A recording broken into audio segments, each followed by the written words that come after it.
Uh, I don't know why George picked me for this topic.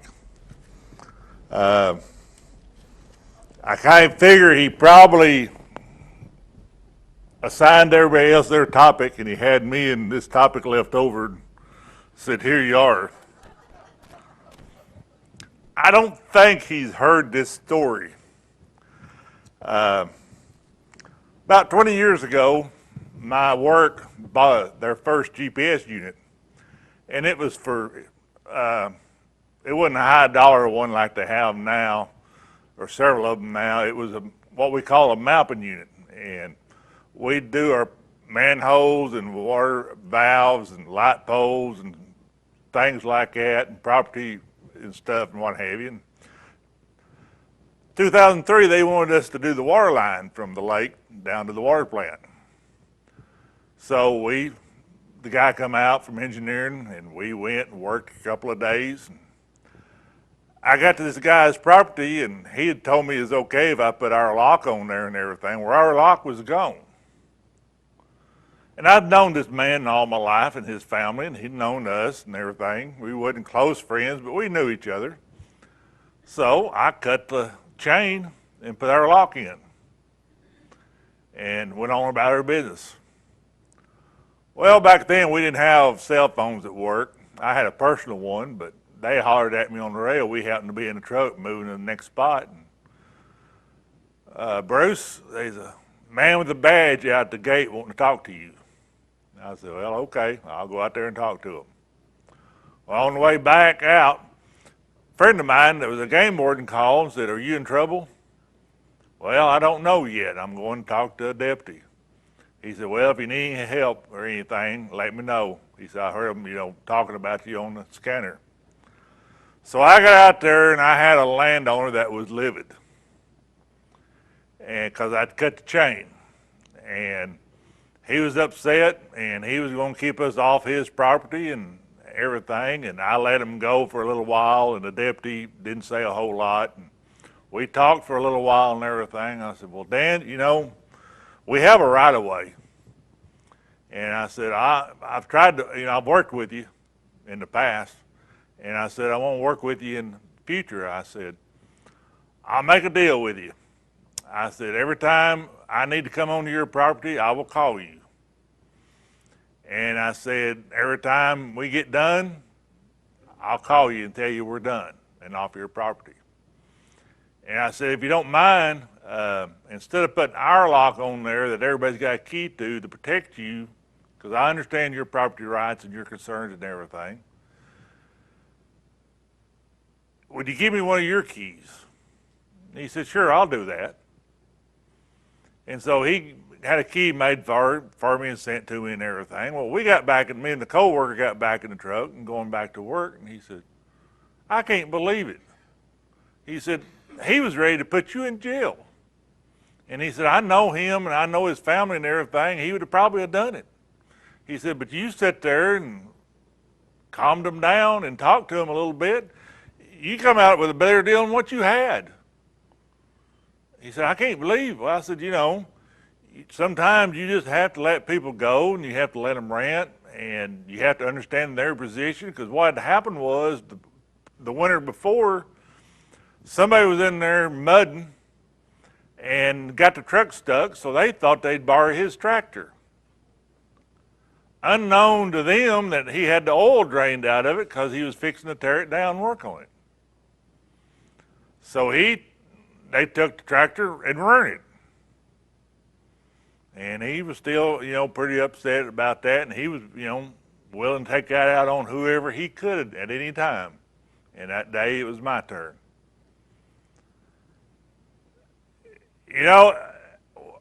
When George was working on this series last winter and about working, for a better church and for family and everything like that, I'm pretty sure he didn't really have this COVID virus in mind.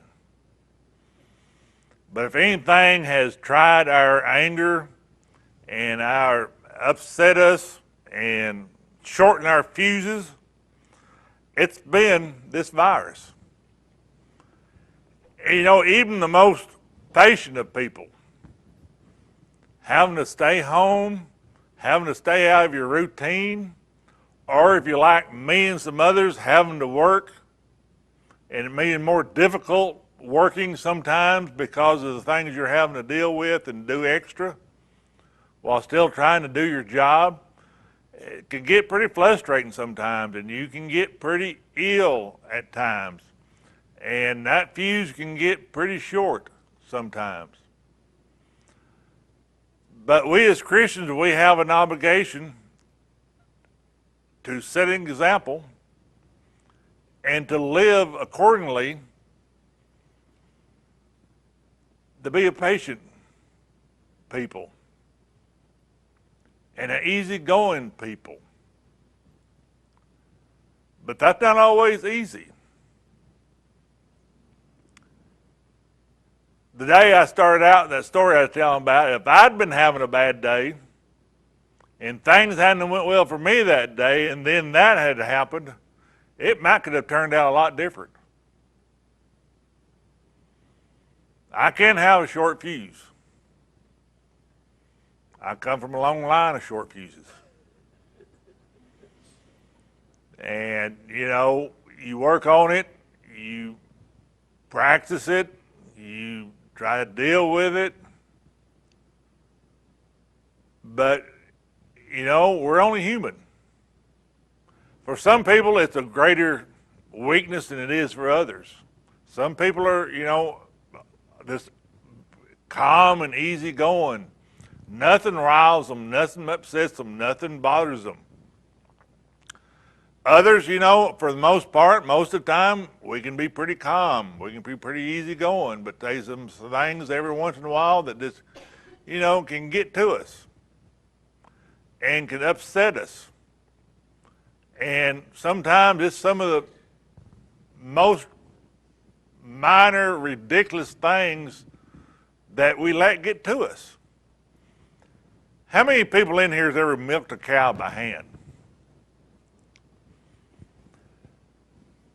This is a true story. You can't make this up.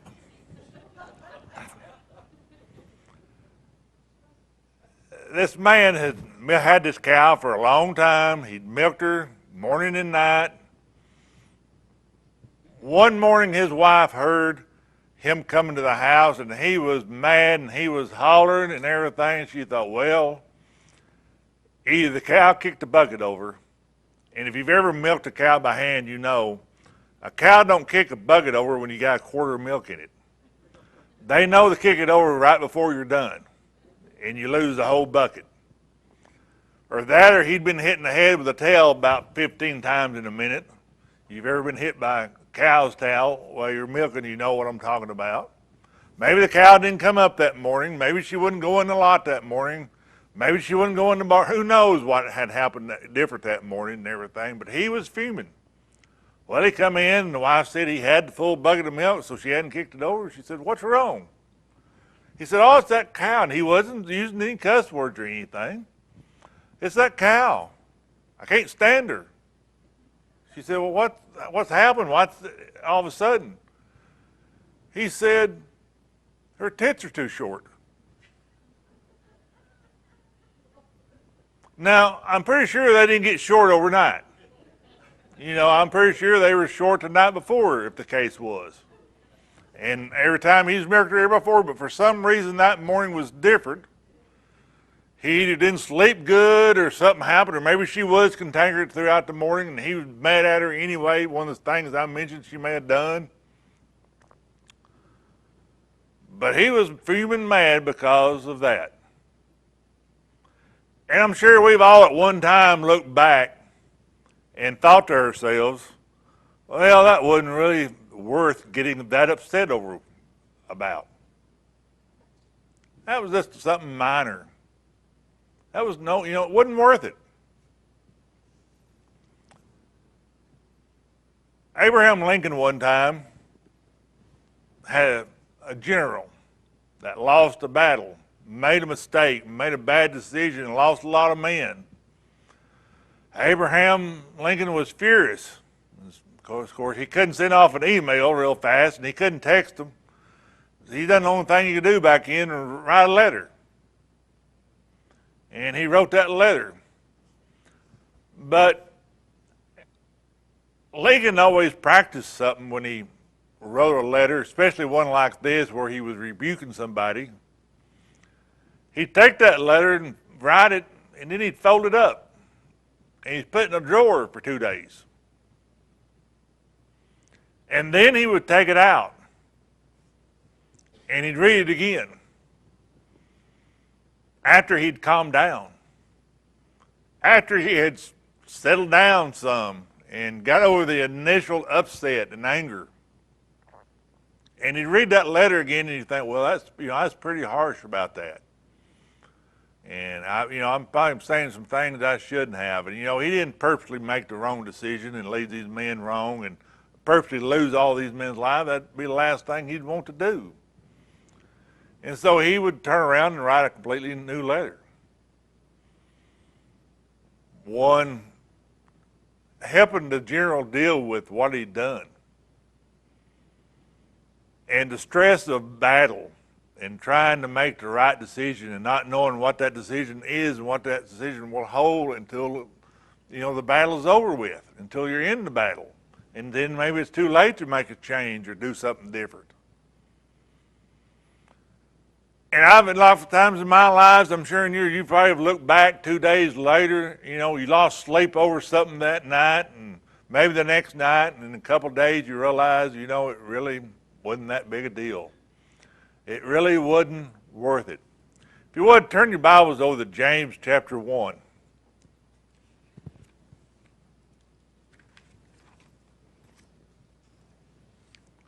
You know what I'm going to read. James has a lot of good things to say in chapter 1, in his whole book, letter as far as that goes. And he has a lot of things that are just, very brief. One verse, one sentence. James chapter 1, verse 19. So then, my beloved brethren, let every man be swift to hear, slow to speak, slow to wrath or anger. For the wrath or anger of man does not produce the righteousness of God. We as Christians, we have to be above the world. We have to be different than the world.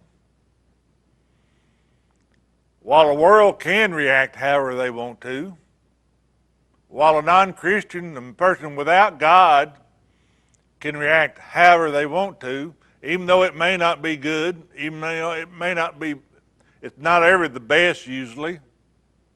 Oftentimes it ends in bad results. Enemies made, damage done, people hurt, both mentally and physically.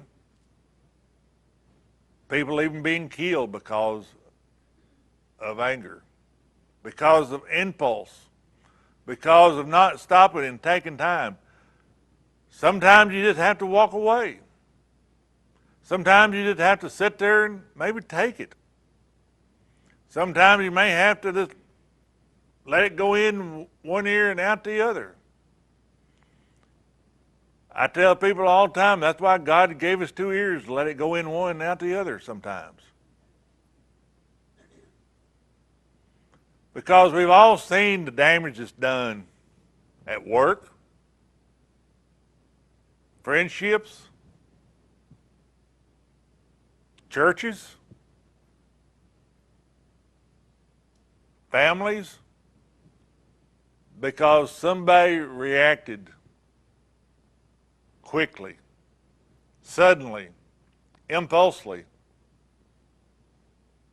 talking before they think, talking without realizing what they're saying. We've all, have been in those situations, and then later on we try to talk to them, and, well, I don't remember saying that. Because they're so wound up and so upset that they don't even realize what they're saying and maybe even doing sometimes.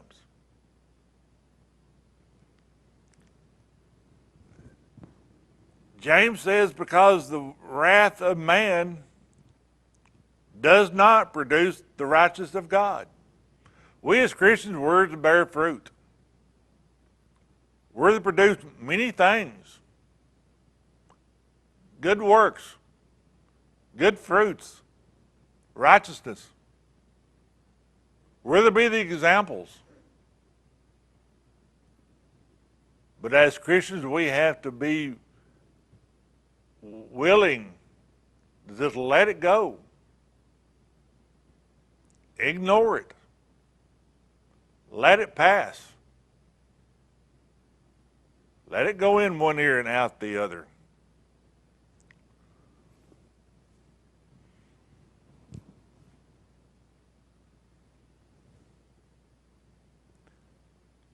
You know, time helps a lot of things. You know, like I said, sometimes in a couple of days it don't matter. Sometimes it's growing as a Christian. Sometimes, you know, as we get older, we get a little more patient. We've seen things. We realize what anger can do to all the things that we love, to all the things that are important to us. We as Christians, we're supposed to mature. We're supposed to grow. Turn your Bibles over to 1 Corinthians chapter 9.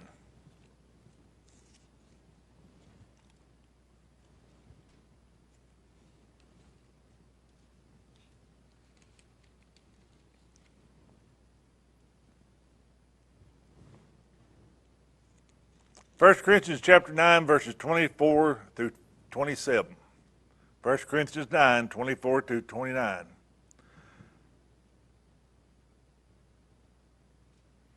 Do you not know that those who run in a race all run, but one receives the prize? Run in such a way that you obtain it. And everyone who competes for the prize is temperate in all things. Now they do it to obtain a perishable crown, but we for an imperishable crown. Therefore I run thus, not with uncertainty. Thus I fight not one who beats the air. Verse 27, but I discipline my body and bring it into subjection, lest when I have preached to others, I myself have become disqualified. Paul talks about running a race. He talks about fighting, boxing, something of that nature. But he talks about doing it for the right purpose, to obtain that imperishable crown with God. Knowing what we're doing, not with uncertainty. He said, I discipline myself. I bring myself into subjection. We as Christians, we have to control ourselves. You know, all my life I've looked at people and I've looked at myself and I've often wondered, you know, why it's just the way we are, the way we're made. Something may have molded us a little bit that way. You know, one person will have a problem with alcohol. Another person will never ever be tempted by it. One person is tempted by drugs and given into drugs. The next person never even tempted, never even thought about ever using drugs or anything like that. One person lives a life of adultery. A good friend of mine from years ago met a man. He wasn't a Christian. While they were dating, he went to the minister and talked to him and studied with him, became a Christian, became involved. They were married for a while, had a couple of kids, everything was going great. Then he decided he'd have a girlfriend. and commit adultery. Broke their marriage. Wound up with a divorce. He remarried. Committed adultery. Destroyed another marriage. Married a third time. Committed adultery. Destroyed another marriage. Last I knew, he had married for the fourth time. And yes, he had committed adultery once again. They were still, at that time, still married. What his what his issues were, I never knew. Why he looked at that way, lived that way. Other people get married and live their whole lives, never tempted by adultery, never tempted by someone else. We all have different kinds of weaknesses. But we as Christians, we are to discipline ourselves. We are to work on our weaknesses. Like a runner trains for a race. Like a boxer trains for a fight. Breaking bad habits and developing good habits. Remember one night I talked about a coach who talked about good and bad habits. We often think of habits as being bad, but they are good habits. We just have to develop them and work with them. We as Christians are to continually discipline ourselves. Keep ourselves in control. Which is also why we have the church. To help others to discipline themselves and bring themselves into subjection. So others will help us. Keep us accountable. Keep us on the straight and narrow path. And that we help each other. We all will agree, one of the worst things about this virus, besides being sick if you get it, is the time that we could not meet together as a church. Me and Cindy, we had some good experiences worshiping at home. Listen to different ministers at different times and different subjects and everything like that. But it still ain't the same as coming here and seeing all the people that you love. All the people that you care about. All the people that care about you and have helped you through things in life. And that you've helped through things in life. And it bothered me, it concerned me a lot of times as an elder, and I think it probably did the other elders. I think it did George and Rod as ministers. That, somebody might be going through something during that period while we wasn't meeting. We didn't have any contact with them, oftentimes, and they might not be getting the help or the encouragement or the study or whatever it was they needed at that time. And Rod, worked hard to try to stay in touch with the teenagers and the young people, and George has worked hard, and the elders have tried to reach out to people. But when you don't see people oftentimes, you don't know what's going on in their lives. Because we need the church to grow as a Christian.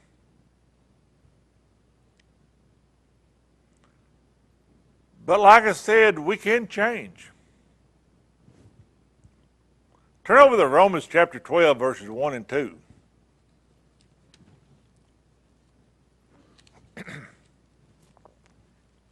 Romans 12, verses 1 and 2. I beseech you, therefore, brethren, by the mercies of God, that you present your bodies a living sacrifice, holy, acceptable to God, which is your reasonable service. And do not be conformed to this world, but be transformed by the renewing of your mind, that you may prove what is good and acceptable and perfect will of God. Once again, don't be like the world, but be transformed, be changed by the renewing of your mind, that you may prove and show what is good, what is perfect will of God. You know, if all else fails, pray. I've told this story before. I know it's to some in a class or somewhere. A friend of mine was a teacher at Harding, and he was having a problem, and so he went to see one of the older men there on campus in the Bible department, and sit down and talk to him about his problem and everything, and the older man sit there and listen to it and everything, and he said, well, you know, I don't really have an answer for you except to pray about it. And he had my friend, they got down on their knees and they prayed about it. And my friend was telling this story during one of his sermons. And at the end of the sermon, when I was going out, shaking hands with him, I said, the Bible teacher at Harding you went and spoke to, it's Carnard Hayes, wasn't it? He said, yeah, it was. Carnard filled in sometimes at Damascus to preach there and everything, and if he didn't do anything else, he prayed. He'd go see somebody on Sunday afternoon and he'd pray with them. He'd see somebody at church and he'd pray with them. And he'd get down on his knees and he'd pray. And if I ever met anybody that prayed like Christ did there in the garden before his crucifixion, to me, it was always Carnard Hayes. Pray about it. You know, if you've got that short fuse, pray to God about it. There's all kinds of scriptures that can help us. But praying to God about it, admitting to God that, you know, you're weak in any area, in any part of your life. That's why we encourage people for the invitation. We'll pray with them. That's why we encourage people to fill out a card with their prayer requests. We can't pray if we don't know. You pray to God. We'll pray to God for you. We'll pray to God with you. People can change with the scriptures, with God, with prayer. John Price was on a baseball team. He was about 10 years old. One thing the coach would not put up with is when a boy struck out, was throwing their helmet. And it was easy to break, the few that done it, because he'd set them out the next game. He may even take them out that game. But we had one boy, he just couldn't stop it. He'd strike out, and this went way into the season, and we was actually, I think, at the national tournament, even late July, early August. If he struck out, he'd throw that helmet. But they finally got him to where, instead of throwing his helmet, he'd get his helmet and he'd do like this, and then he'd put it back on. And he'd go walk in the dugout and he'd take it off and sit down. And the coach told us that, son, I know you're wanting to throw that helmet. We can see it. But as long as you don't throw it, we don't have a problem with it. You can take that helmet and pull it apart if you can. He worked on it. It didn't come natural to him. It was natural to him to throw that helmet when he struck out. But he worked on it. Man can change if we want to. man can change if we want to. Christians, we use God. We use Scripture. We use prayer. But even man in the world can change if he wants to. We've seen changes in people. We've seen changes in people who became a Christian. But we've probably also seen changes in people outside the church, if they truly wanted to change, if they truly wanted to do better, do different.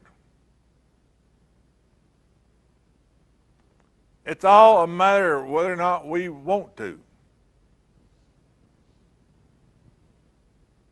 Sometimes it don't just come natural, having a long fuse.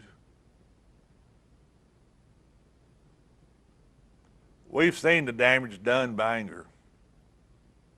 We've seen the damage done here at this church. I've seen the damage done at other churches. I've seen the damage done to families.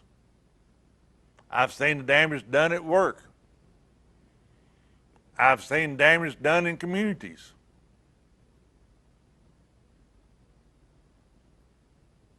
Because people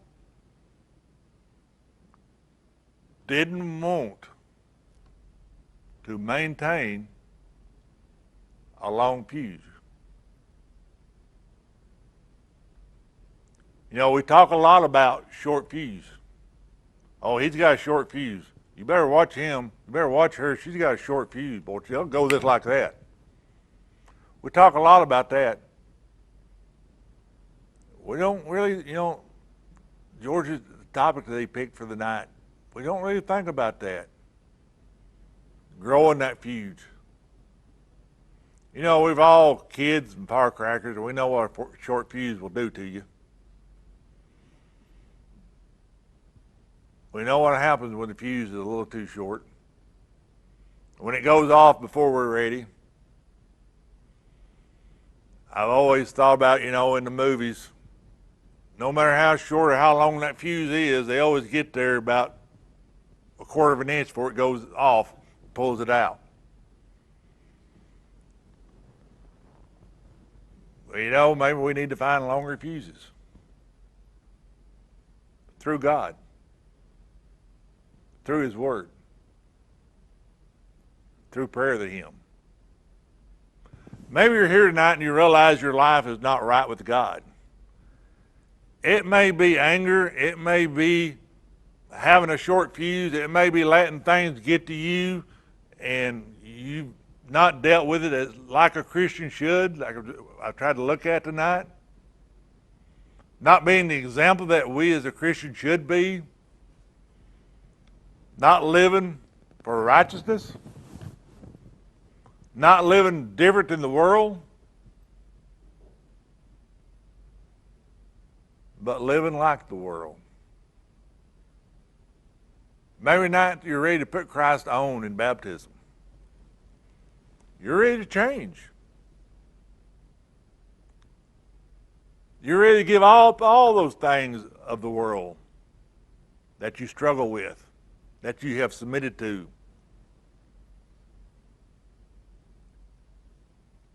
And put Christ on and live a life of righteousness. Maybe you are a Christian tonight, but you're struggling. Maybe you put off asking for prayers.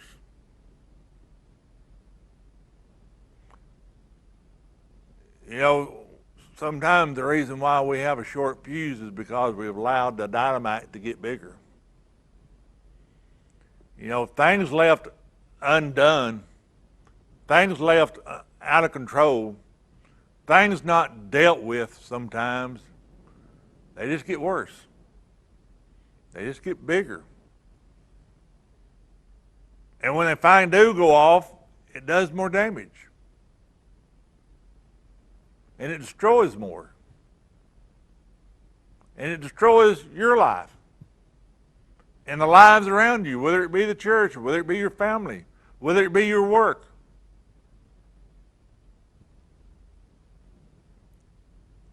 Tonight, if you're willing to change, we're willing to help. Please come as we stand, or we sit at our seats. If you need anything, please stand, and we'll come to you.